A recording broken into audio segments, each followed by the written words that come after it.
Hi everyone, good morning. So, mas magiging successful tayo sa life natin. That every time na na-fail tayo, we know how to look up to Him because there's nothing impossible kapag kasama natin siya. Yes, na-fail tayo, nanda-down tayo. But important is we acknowledge Him that He's with us. So kahit ano pa yan, how hard the failure we encounter, the important is God is there. Kasama natin siya, hindi niya tayo pinababayaan no matter what. And andun yung mas magiging successful tayo Kasi kahit anong mangyari, hindi tayo bumibitaw sa Kanya.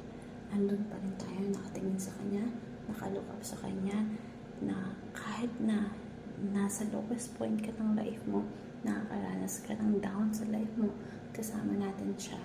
At na-acknowledge mo yun, napaka-importanteng bagay yun. Isa sa mga reason yun kung bakit nagiging successful tayo sa life natin, na hindi tayo nakakalimot sa Kanya. At dapat hindi lang dun sa moment na down tayo. Kahit dun sa moment na okay ka, dapat you still look at Him. Ma-acknowledge mo siya, na andyan siya, na kasama mo, na gumagalaw, kasama mo, working behind of your success, andyan siya.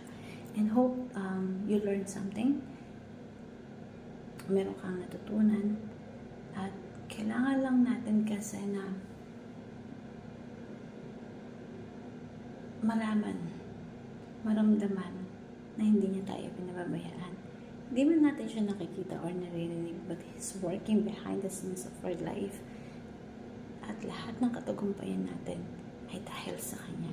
We are successful not because of us. We are successful because of Him. Hope you learned something. Thank you everyone, and God bless.